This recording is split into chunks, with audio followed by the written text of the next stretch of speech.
Y estamos con Dante Urbina en esta oportunidad y vamos a hablar de un tema sumamente maravilloso, apasionante, las vías de Santo Tomás de Aquino, pero puntualizando en la cuarta vía del Aquinate, que para muchos se convierte en un rompecabezas y para otros realmente tiene una solución viable y una explicación muy detallada. Dante Urbina nos ha hecho una plétora, digamos, de argumentos de lo que significa esta vía y nos aclara de una manera fascinante y contundente el significado de este pensamiento de Santo Tomás de Aquino.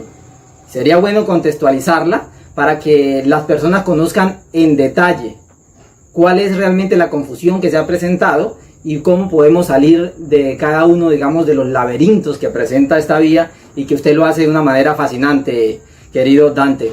Estoy contento de tener la ocasión de poder hablar sobre la cuarta vía de Santo Tomás. Es una vía sumamente interesante, en tanto tiene algunas características distintivas, ¿no? La cuarta vía es diferente a las demás desde ya su enfoque. Por ejemplo, tradicionalmente se ha entendido las vías en un marco aristotélico, pero la cuarta vía hay discusión en qué medida es una vía aristotélica. Hay quienes dirían más bien que es platónica, pero también hay debate sobre cuán platónico o antiplatónico habría sido Aristóteles. Es un asunto complejo, y también uno tiene que Platón, a lo largo de su pensamiento, en las últimas etapas, realiza ciertos matices donde termina acercándose bastante a lo que luego formulará y dirá Aristóteles. Entonces, los antecedentes o contexto filosófico de la cuarta vía entre Platón y Aristóteles lleva a muchos quebraderos de cabeza de los exégetas filosóficos, ¿no? Pero vamos al contenido de la vía, que es lo siguiente. Voy a tomar la vía que Santo Tomás formula en la Suma Teológica, parte primera, cuestión 2, artículo 3, respuesta, pero lo voy a tomar conforme a la formulación esquematizada que realizo de la misma en mi libro Dios existe, publicado en 2016. Cito. 1. Vemos que existen diversos grados y formas de perfección en los seres. 2. Pues bien, dado que en estos seres encontramos que se da la perfección en algún grado o forma, ello solo nos deja dos posibilidades: que tengan esa perfección por sí mismos o que la reciban de otro ser. Pero es imposible que los seres de nuestra experiencia tengan la perfección por sí mismos, porque si así fuera, ésta se agotaría en ellos, lo cual es evidentemente falso, porque, como nos muestran nuestras mismas percepciones, la tienen limitada en grado y forma. Por tanto, reciben su perfección de otro ser. 3. Ahora bien, si este ser del cual reciben sus perfecciones, todos los demás, recibiera a su vez sus perfecciones de otro, tendríamos que seguir así ad infinitum, y jamás podríamos encontrar perfección alguna en los seres de nuestra experiencia. Cosa falsa a todas luces. Por consiguiente, debe haber un ser que tenga la perfección por sí misma y en grado máximo, que sea la causa de las perfecciones de todos los demás seres en sus diferentes grados y formas. 4. Este ser esencial y máximamente perfecto, que se constituye como la causa de las perfecciones de todos los demás seres en sus diferentes grados y formas, es Dios. 5. Luego, Dios existe. Vamos a explicar esto rápidamente. Santo Tomás entiende a la categoría de perfección como una categoría ontológica, como algo asociado al orden del ser. Y desde esa perspectiva, Santo Tomás ve a la perfección como lo que en filosofía se conoce como un trascendental, es decir, una categoría que aplica a absolutamente todos los seres. Pensemos, por ejemplo, en la categoría de verdad. Bueno, de todos los seres de la realidad es verdad que existen, por ejemplo. Es verdad que están en la realidad o que conforman parte de la realidad.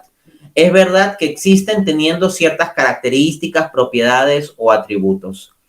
Entonces, como hay verdad sobre cada uno de los seres que existen, la categoría de verdad aplica a todos ellos y le llamamos trascendental. Santo Tomás entiende la categoría de perfección como un trascendental. todos los seres tendrían, aunque sea en el grado más mínimo, alguna forma y grado de perfección. Pero nótese entonces que Santo Tomás no está diciendo de por sí que los seres son perfectos sin más, sino dice que hay perfección en las cosas, en distintas formas y grados. Y las perfecciones a las cuales se está refiriendo Santo Tomás son perfecciones metafísicas. Él no se refiere, por ejemplo, a que alguien tenga una nariz muy bonita o unos ojos bonitos como una perfección fundamentalmente en términos físicos, sino él quiere ir detrás hacia lo metafísico. Habla en las perfecciones de la bondad, la veracidad o la nobleza.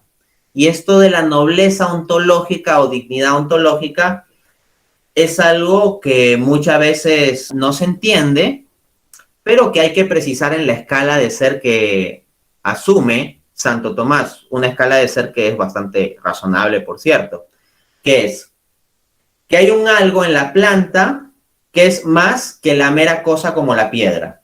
Entonces la dignidad ontológica de la planta, la nobleza ontológica, por decirlo así, es mayor que la de la piedra.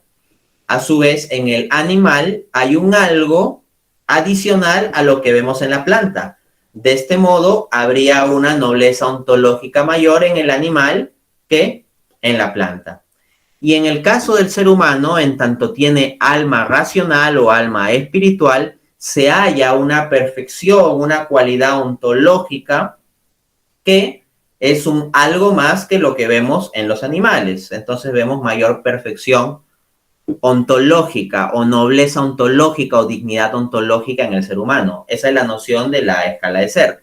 Y podríamos seguir pensando más allá, tal vez en ángeles y finalmente, pues, en última instancia, en Dios. Pero Santo Tomás parte en su argumento del mundo que percibimos. Entonces vemos distintos grados de perfección en las cosas. Por ejemplo, hemos visto que la perfección de nobleza, entendiéndose esa nobleza en el sentido metafísico o de dignidad ontológica, se da en diversos grados y en diversas formas en los seres de nuestra experiencia. Un animal es más que una piedra, por ejemplo. Luego, podemos pensar también en la categoría de bellezas, o sea, hay ciertas formas en que se pinta, por decirlo así, el firmamento que son más bellas que otras. Hay asimismo determinados animales o plantas que son más bellos que otros. Tenemos la belleza de una pieza musical o la belleza de una mujer. Entonces, ahí tenemos una categoría que se da en diversos grados y formas, ¿no? Cabe precisar, para evitar caer en equívocos, lo que explica sobre este punto Michel Augros, del Thomas Aquinas College. Él apunta, abro cita, Santo Tomás no está hablando aquí sobre la adecuación de las cosas para propósitos o consideraciones humanas, sino sobre su excelencia o nobleza intrínseca. Un animal es más noble que una planta, no solo por ciertos usos humanos, sino que la vida animal es más completa o perfecta que la vida vegetal. El hombre es más noble que una bestia, dado que por su razón es, en cierto modo, capaz de llegar a hacer cualquier cosa. Podría ser verdad que una planta es en cierto aspecto superior a un animal, o un animal es en algún aspecto mejor que un ser humano. Por ejemplo, un águila puede tener una vista más aguda que un ser humano, ¿no? Sigo la cita. Pero de todos modos seguirá siendo cierto que el animal es simplemente mejor que la planta y el hombre que el animal. Un águila, por ejemplo, tiene un poder de visión, justo el ejemplo que ponía. Un águila, por ejemplo, tiene un poder de visión que es superior a la visión humana. Así que el águila es mejor que el hombre en ese aspecto. Sin embargo, desde que el hombre tiene un poder, a saber, la razón, que es superior a cualquier tipo de visión corporal, en testimonio de lo cual tenemos que todo hombre preferiría perder su vista en lugar de perder su mente, él permanece como superior al águila, en términos simples. A su vez, una secoya tiene una longevidad mayor a la del hombre, así que es superior en ese aspecto. No obstante, ningún hombre cambiaría todos sus sentidos por la longevidad de una secoya, lo cual muestra la eminente superioridad de la vida sensitiva a la vida meramente vegetativa. Fin de cita. Entonces, partamos de ese contexto. Profundicemos un poquito la premisa 2. Toda perfección limitada en grado o forma debe ser causada por otro. Bien, expliquemos esto. Santo Tomás, aquí en la cuarta vía, va a analizar la doctrina de la participación. O sea que un ser puede tener una característica por sí mismo o en virtud de otro. Si lo tiene en virtud de otro, entonces la característica es participada. Por ejemplo, supóngase el fuego. El fuego, por su ser de fuego, tiene la característica de ser caliente. Ahora bien, supongamos que ponemos una olla que tiene leche dentro sobre el fuego. Esa olla junto con la leche se va a calentar. Entonces la leche pasa a estar caliente. Pero no es que la leche sea caliente en sí misma por definición, por su esencia. No es parte de la esencia de la leche necesariamente estar caliente. La leche está caliente allí por participación, porque participa del calor del fuego. Entonces, lo que nosotros tenemos es lo siguiente. Voy a citar directamente desde el libro, página 116. Una vez que notamos que en los seres de nuestra experiencia se da la perfección en distintos grados y formas, ello nos deja dos posibilidades: que tengan esa perfección por sí mismos, es decir, por esencia, o que la reciban de otro ser, es decir, por participación. El problema es que si tomamos la primera posibilidad, nos encontramos inmediatamente con una grave dificultad. En efecto, si los seres de nuestra experiencia tuvieran sus perfecciones por esencia, ello implicaría que dichas perfecciones se agotarían en ellos, pues no habría ninguna razón de ser particular que lo impida. Claro, o sea, si tienen las perfecciones por esencia, por sustancia, al tener ya la sustancia de cierta perfección, tendrían la completitud de esa perfección. Pero ello contradice evidentemente nuestras percepciones. La persona más inteligente no agota en sí la perfección de la inteligencia, porque siempre es posible que haya alguien más inteligente o que conozca mejor otras cosas. Y la mujer bella no agota toda la perfección de la belleza, porque no incluye en sí la belleza propia de la pieza musical o de la construcción arquitectónica. En consecuencia, dado que ninguna perfección puede pertenecer por esencia a los seres de nuestra experiencia, ya que siempre la tienen limitada en grado o en forma, es necesario aceptar que la tienen por participación, es decir, causada por otro.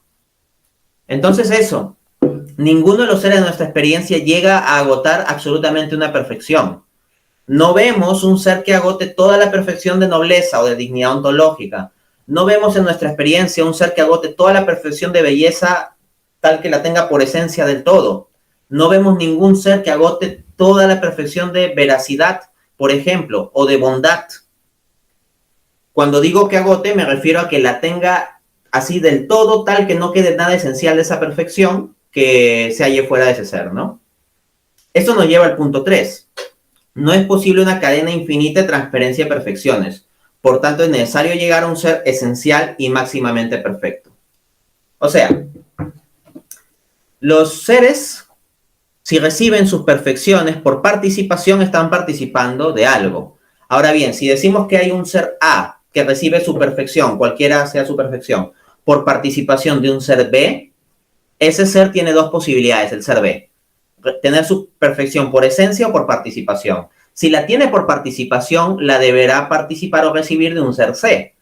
Y ese ser la tendrá por esencia o por participación. Pero si la tiene por participación, se requerirá de un ser D. Y así sucesivamente. Pero si pensásemos que no existe ningún ser con la perfección en esencia, nos quedaríamos siempre remitiéndonos a otro ser, otro ser, otro ser, y así ad infinitum. Y como un proceso infinito no puede terminar, nunca hallaríamos una perfección concretada en las cosas. En consecuencia, se requerirá de un ser que tenga la perfección por esencia, por sí mismo, no recibida o participada de otro. Un ser que sea esencialmente perfecto. Y eso nos lleva al punto 4, premisa 4. Este ser esencial y máximamente perfecto es Dios. Vamos a fundamentar esto. Cito de la página 117, para ser concreto. Todo lo que es perfecto lo es en cuanto tiene una plena correspondencia con un modo particular de ser. Así, algo es perfectamente cuadrado en cuanto su forma se corresponde plenamente con la cuadratura. Por tanto, algo será esencial y máximamente perfecto en cuanto tenga una correspondencia plena con el ser en general, sin ninguna limitación de grado o forma, ya que todas estas limitaciones tienen que ver con el ser en particular. pero ello es justamente lo que corresponde exclusivamente y en grado sumo al ser subsistente, es decir, a Dios. Luego, el ser esencial y máximamente perfecto es Dios. Fin de cita. Entendamos, por ejemplo, las conexiones entre la cuarta vía y la primera vía. Santo Tomás llega en la primera vía a Dios como el ser que es acto puro. Y Santo Tomás plantea, y esto es un principio de razón, que el acto es más perfecto que la potencia. En consecuencia, si hay un ser que es perfectísimo, no puede tener potencialidad en sí, tiene que ser acto puro. Y el único ser que por definición es acto puro es el ser subsistente que tiene en sí la plenitud del ser y que es Dios mismo, el acto puro. ¿Cómo es esto de que el acto es más perfecto que la potencia? Pues bien, es que el efectivamente ser, que es la definición de acto, es más perfecto que la mera posibilidad de ser. El tener efectivamente el grado académico de doctor es más perfecto que el meramente estar en la posibilidad de alcanzar el grado académico de doctor. El efectivamente tener conocimientos sobre derivadas e integrales es más perfecto que el simplemente estar en la potencialidad de tener tal conocimiento. Entonces también así podemos deducir que el ser perfectísimo debe ser acto puro y esto se corresponde con Dios. 5. Luego, Dios existe. Efectivamente, si nosotros tenemos que el punto de partida está garantizado y por puras conexiones lógicas hemos llegado a esta conclusión, se sigue que lo correspondiente a esta conclusión es real, es decir, que Dios existe en la realidad, porque hemos partido de una reflexión metafísica sobre la realidad misma y hemos llegado también aquí a decir algo sobre la realidad misma, que Dios existe. Y esa sería la cuarta vía de Santo Tomás.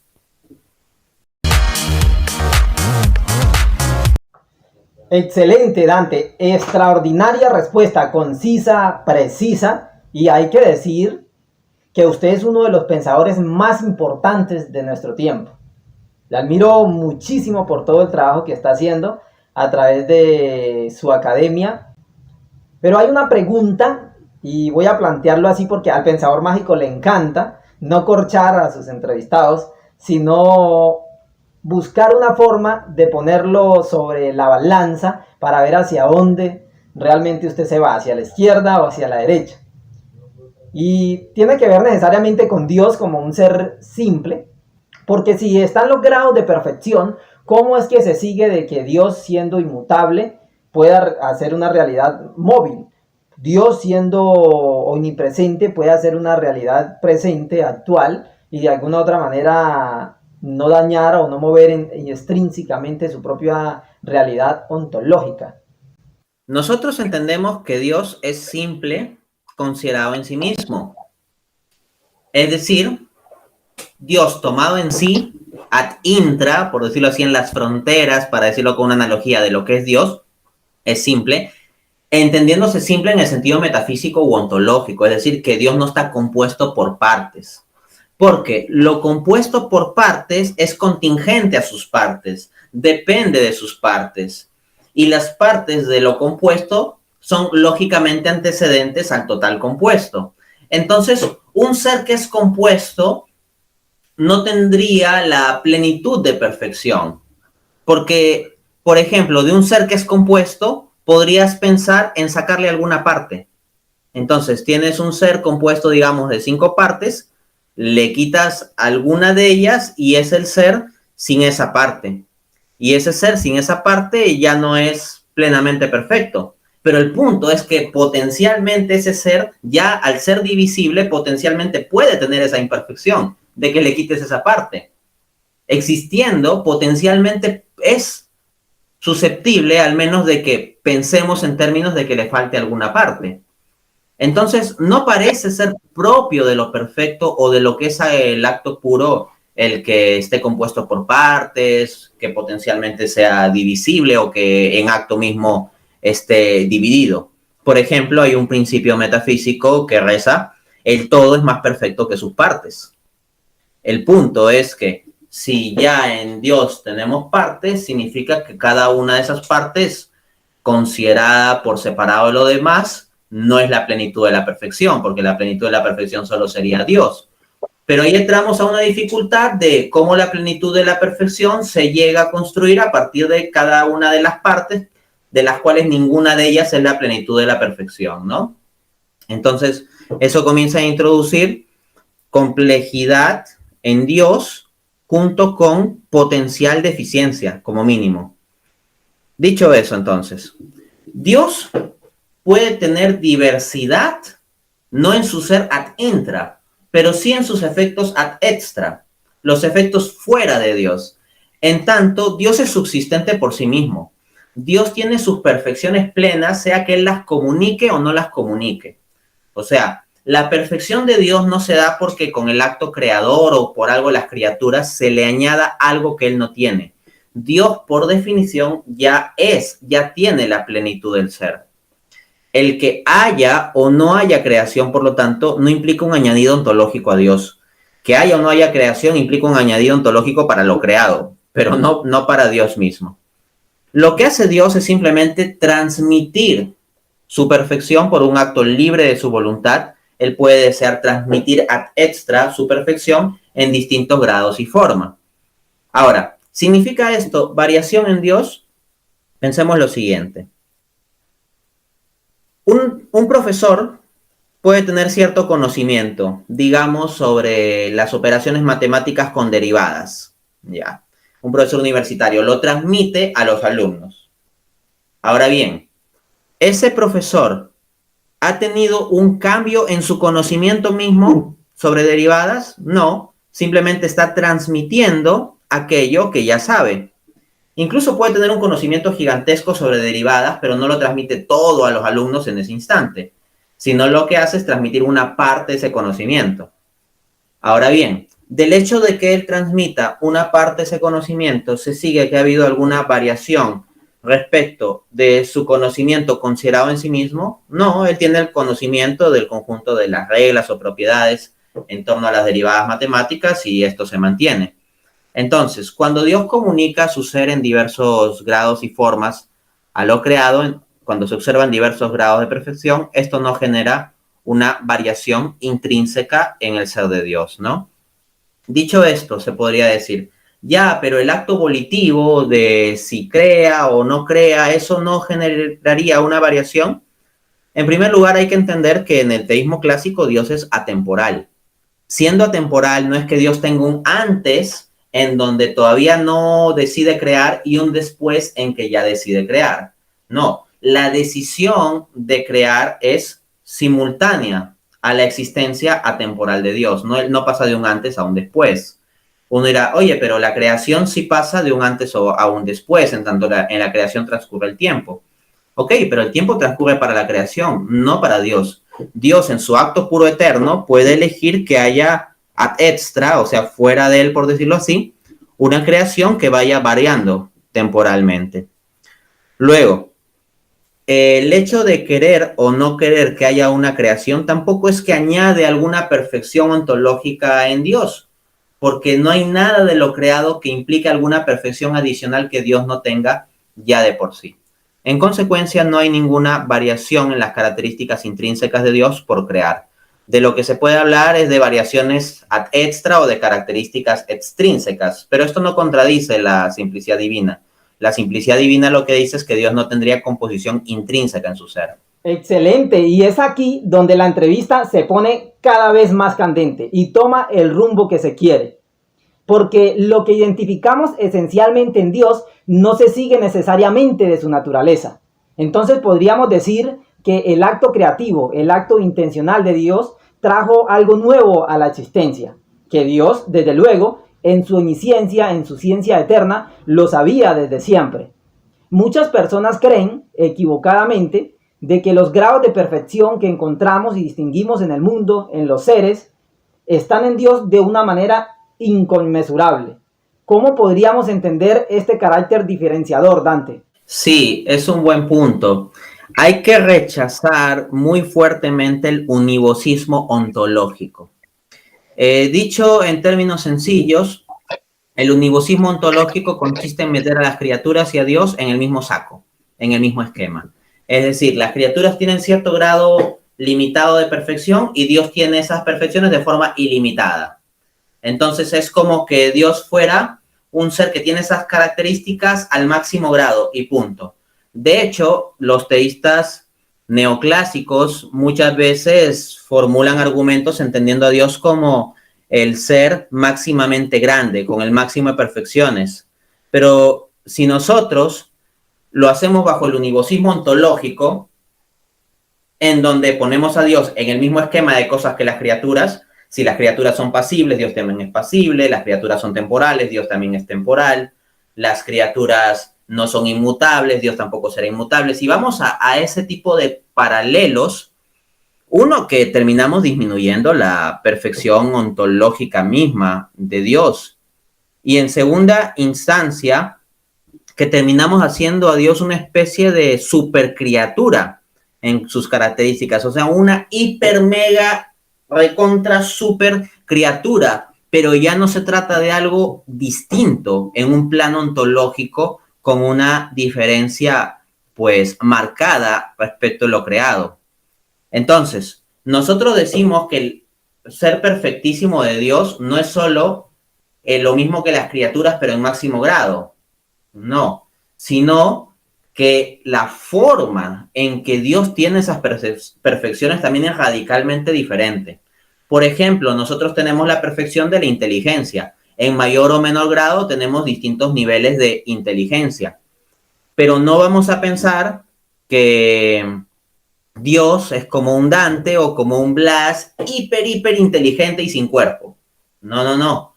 Porque mi pensamiento, por más de que yo pueda tener más o menos inteligencia, se da de forma secuencial, se da a lo largo del tiempo. Yo recibo información desde fuera que yo mismo no he creado, que no depende de mí, y esa información condiciona lo que yo voy pensando. Asimismo, mi pensamiento es falible. Mi pensamiento va variando y va dando a través de un proceso. Todas esas características propias de la operación de aquella perfección de inteligencia en mí y en general en los seres humanos, es algo que en Dios no se va a dar así.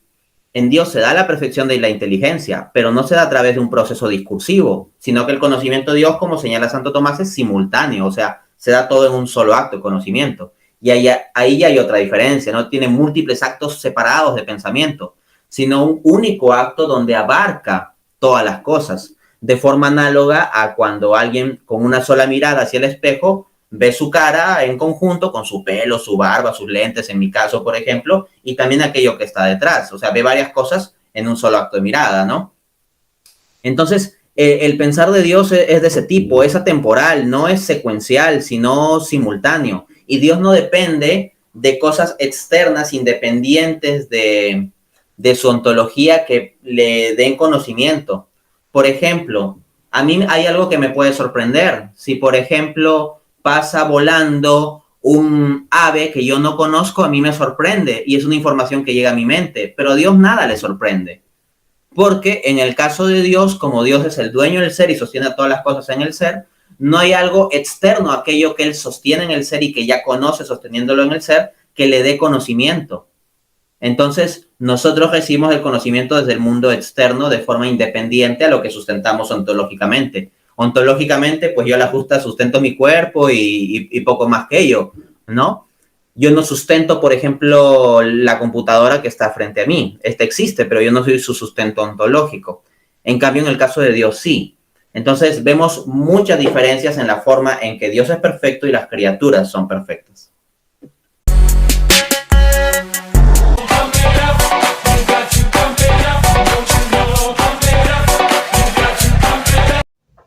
Y ahí es a donde voy yo, porque si Dios realmente es eterno y en la Santísima Trinidad Dios es uno solo, ¿cómo es posible que si se introniza en el universo no genere ningún cambio, ni en el tiempo, ni en el espacio y la materia? ¿De qué forma Dios sigue siendo Dios y el hombre, el humano, la persona en la que se convierte aquí en el plano terrenal y temporal, empieza a ser otra persona diferente a Dios porque se comunica con Dios? Es decir, la segunda persona de la Trinidad eleva otra persona o otra naturaleza humana que tuvo que nacer, tuvo que sufrir, tuvo que llorar, morir y resucitar. Pero es la segunda persona de la Trinidad, es el Verbo de Dios quien asume la naturaleza humana. De tal forma que entender los grados de perfección de la cuarta vía de Santo Tomás de Aquino con la encarnación divina es un tema bastante fascinante que nos hace reflexionar muchísimo acerca de qué pensaría el Akinate en este tipo de preguntas, Dante. Muy interesante pregunta. A ver, dado que estamos poniendo las cosas en un contexto cristiano, tomemos a la escritura, Juan 1:1. Al principio era el verbo estaba con Dios y el verbo era Dios. Entonces ya tenemos por definición que el verbo es Dios. Y si es Dios, entonces es perfectísimo. Si es Dios, es omnisciente, es omnipotente, o sea, tiene todas las cualidades que nosotros damos a la divinidad. Luego, en Juan 1:14 dice, y el verbo se hizo carne. Entonces ahí entendemos la encarnación. Pero noten cómo no dice que deja de ser verbo, no dice que deja de ser verbo, dice que ese que es verbo se hizo carne. Entonces, pensemos también asimismo en la carta de Pablo a los Filipenses, capítulo 2. Dice que Jesús, existiendo en la forma de Dios, no se aferró a lo que él era propio, ¿no? Sino que vino en condición humilde. Pero nótese cómo, contrariamente a como varios han interpretado, Pablo no dice que Jesús se haya despojado de la sustancia y los atributos divinos. No. Pablo en Filipenses capítulo 2 lo que habla es de la condición de Cristo, porque lo que pasa a explicar en el pasaje es que tomó condición de esclavo y que se hizo obediente al Padre hasta la muerte y muerte de cruz. Entonces, no dice que la divinidad deja de darse en Cristo, no dice que la segunda persona de la Trinidad deje de existir, ni dice que la segunda persona de la Trinidad no esté allí en Cristo, sino lo que habla es de la condición, porque claro, una cosa es existir en la condición gloriosa y otra en la condición encarnada, donde hasta lo crucificaron a nuestro pobre Señor, ¿no? Que su amor es más fuerte que la muerte misma y resucitó también. Entonces, es importante entender eso. La encarnación no se entiende como disminuyendo ontológicamente la plenitud de la divinidad en Cristo, sino lo que hay es un cambio de condición, de la condición externa en que puede transcurrir Jesús, que le puede dar hambre, y le dio hambre, que da sueño, que llora y todo eso, como la persona que es en la unión de las naturalezas humana y divina. Pero todas estas pasibilidades se dan en virtud de la unión con la naturaleza humana, no por la naturaleza divina en cuanto tal, ¿no? Sino en virtud de su unión con lo humano. Ahí es a donde voy, Dante, porque si Dios realmente no se compone de partes y Él es simple, y esta doctrina de la simplicidad divina es fuerte, muy sólida y se defiende por el teísmo y por el tomismo, nosotros podríamos decir de alguna otra manera que en la encarnación de la segunda persona de la Trinidad, aquí hay un efecto que es provocado por la eternidad misma de Dios, donde el creador asume la realidad natural de una criatura y de alguna otra forma se introniza en el universo, en el espacio, en la materia, en el tiempo y empieza a existir de esa manera en el universo. Esto es algo fundamental que hay que analizarlo con lupa para entender estos conceptos, porque no puede ser afectado de ninguna manera Dios y su propia eternidad, su propia naturaleza inmutable. Pero Dios asume la naturaleza humana y eleva la naturaleza humana. Es ahí en donde el concepto se vuelve cada vez más problemático y que usted va a tener una respuesta fundamental y sólida para este caso, apreciado Dante. Santo Tomás apunta que la encarnación no se verificó como si Dios mutase o cambiase haciéndose hombre, sino que la encarnación se verificó, se dio en tanto Dios decidió unir a su naturaleza divina subsistente una naturaleza humana. Entonces, ojo, o sea, aquí sí lo que tenemos es cambio, mutación, temporalidad, como que Jesús camina de un sitio a otro, que le da hambre o cosas de ese tipo. Eso se da en virtud de la naturaleza humana. Estas variaciones, estas contingencias que pasa Jesús, se dan pues en virtud de su naturaleza humana. Entonces, ojo con eso. No es tanto el esquema de que Dios cambia ontológicamente para ser hombre. No, la divinidad permanece ontológicamente en lo que es. Porque si la divinidad cambiara ontológicamente, entonces Jesucristo encarnado tal vez ya no sería Dios tan pleno, como Jesucristo en la Trinidad antes de la encarnación, y eso no podríamos decirlo. De hecho, el propio apóstol Pablo lo contradeciría tal visión en Colosenses 2:9, donde dice, en él, o sea, en Cristo, habita corporalmente la total plenitud de la divinidad. Entonces no hay ninguna perfección de Dios que se haya quitado en sí misma. Ahora, en cuanto a la manifestación externa, Dios en su providencia sí puede elegir limitar en la manifestación externa de la unión hipostática, pues limitar ciertas cosas, ¿no?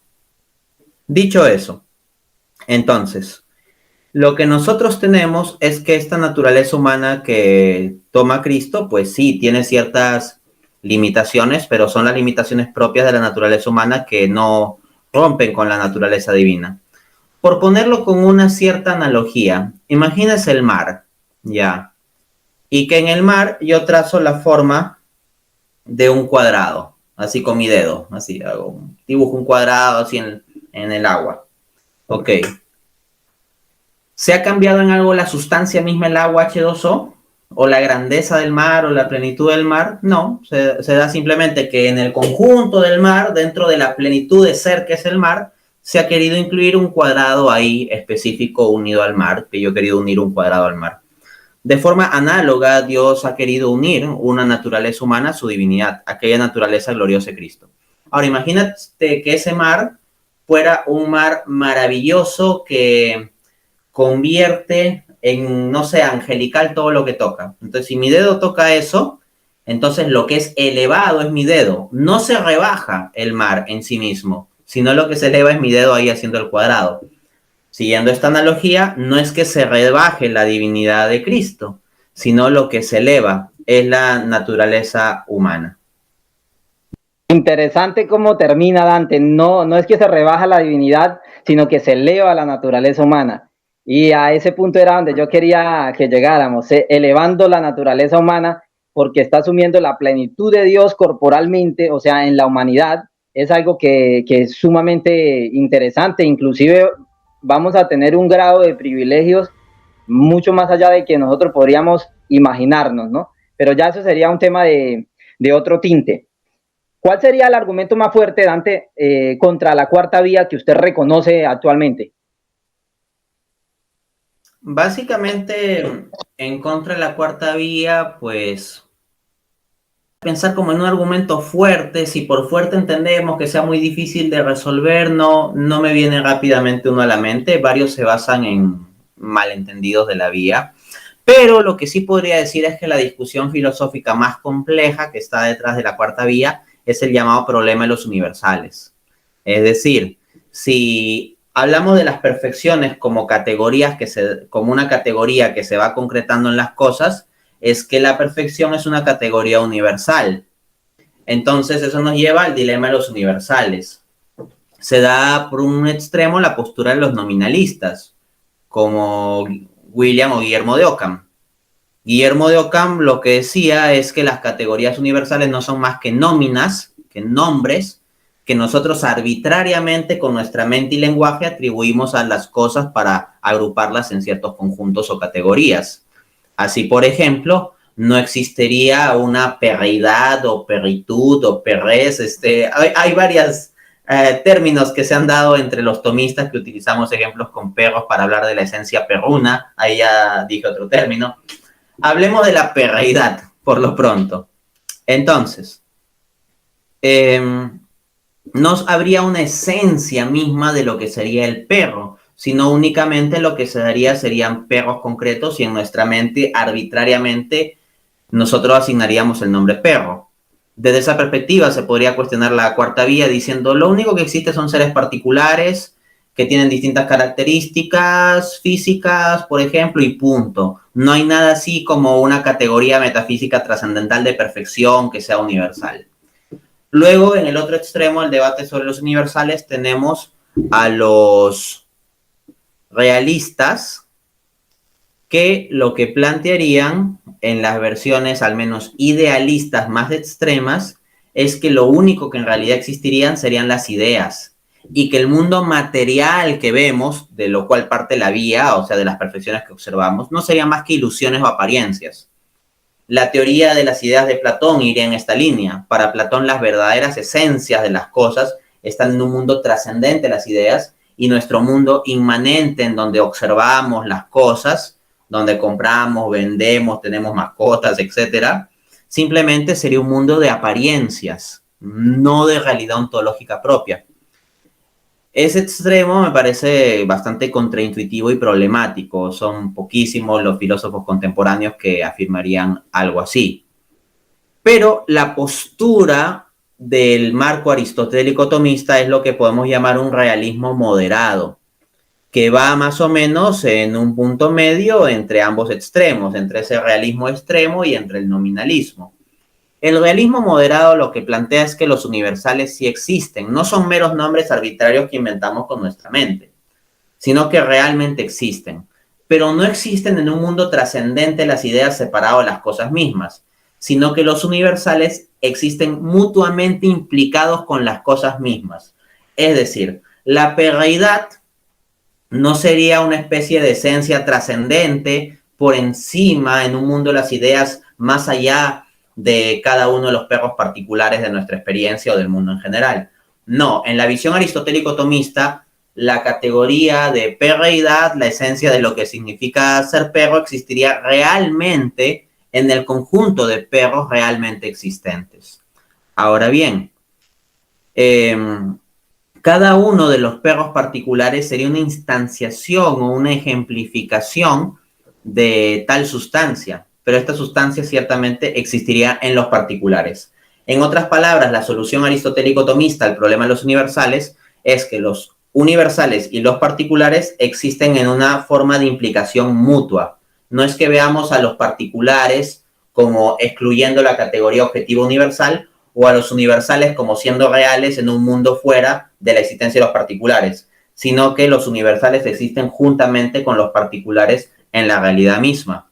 Más aún, desde una cosmovisión teísta, aunque esto ya es de explicar la coherencia del argumento, no tanto la prueba, lo que tendríamos es que si las cosas vienen de Dios y Dios hace las cosas conforme un orden, Dios tiene unas ideas respecto de la sustancia de las distintas cosas.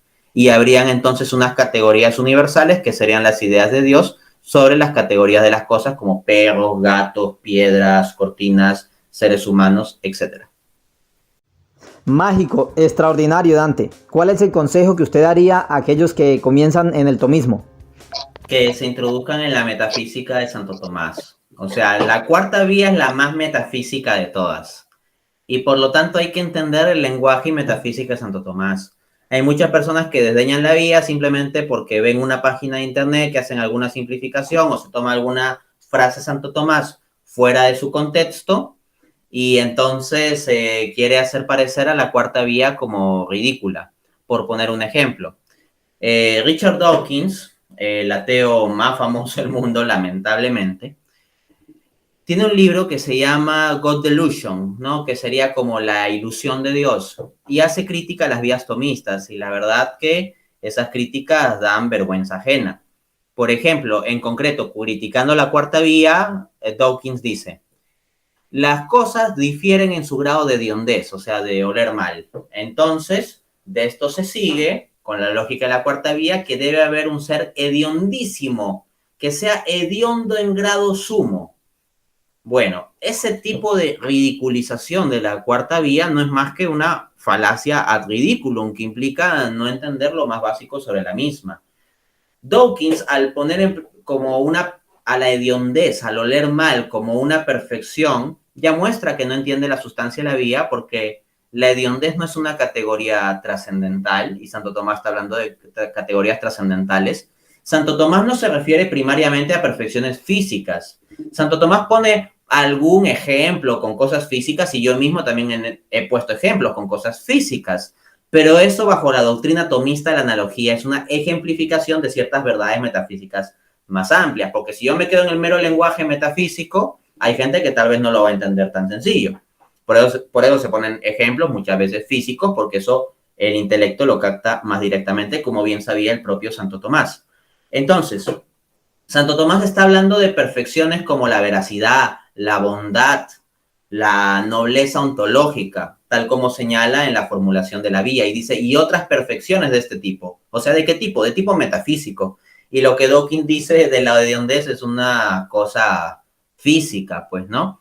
Entonces eso, yo sugeriría que para entender mejor la vía se familiaricen con la metafísica atomista. En mi canal de YouTube, Dante A. Urbina, pueden encontrar muchos videos para este efecto. También recomiendo el canal Teología Filosófica del profesor Agustín Echevarría, que ha explicado también con bastante detalle múltiples cosas de la cuarta vía. Enrique Fernández Guel, de Adictos a la Filosofía, también ha hecho un buen trabajo teniendo videos de divulgación sobre puntos de metafísica atomista. Y también hay buenos libros, como el libro de Edward Fesser, Thomistic Metaphysics, o un libro introductorio titulado Aquinas, A Beginner's Guide. Eso es lo que yo sugeriría. Excelente, Dante, excelente.